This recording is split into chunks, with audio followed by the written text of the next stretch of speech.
Guys, welcome back to my channel. So today I would like to post one project video, and that project is based on biomedical image processing.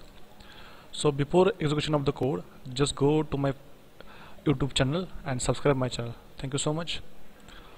So you just run this button. It will open one graphical user interface. The title of the code is recognition of osteoporosis through CT images using image processing. So it's one kind of bone disease detection.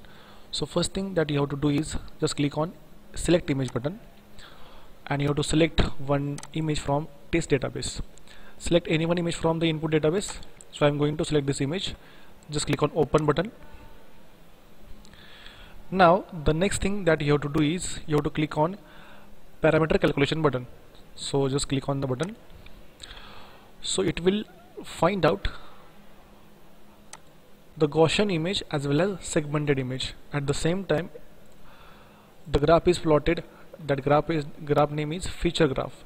Okay, and I'm getting some output parameter like peak signal noise ratio, average difference, contrast, mean square error, normalized absolute error, entropy, structural content, signal to noise ratio, correlation, minimum difference, BIOI, and homogeneity. So these parameters are used for classification purpose. Now just click on classify button.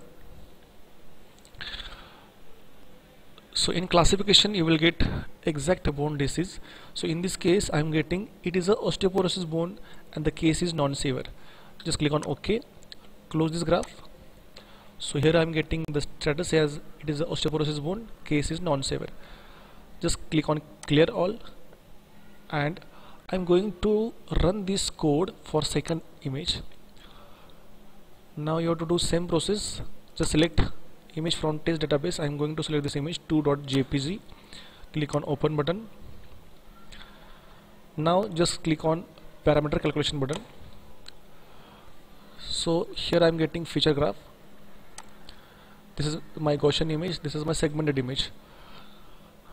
Now if I look at the value of PSNR, that I am getting 95.59, the mean square error, that is MSA, I am getting is 2.59, the structural content that I am getting is 1.00, the minimum difference that I am getting is 17, the average difference that I am getting is 0.27, the normalized absolute error that I am getting is 0.0026, the SNR that I am getting is 19.10, the value of BIOI that I am getting is 3.44, the contrast value is 0.11, the value of entropy is 5.89, the value of correlation that I am getting is 0.99, and the value of homogeneity that I am getting is 0.94. Now the next button that you have to click is classify button. So it will classify the bone disease. So in this case I'm getting result as it's a normal bone. So this bone doesn't having any kind of disease. So just click on OK button and close this graph, and finally just click on clear all and exit this GUI. If you want such kind of more videos on DIP based project, then just click on subscribe button, share my all the videos as well as like my all videos. Thank you so much.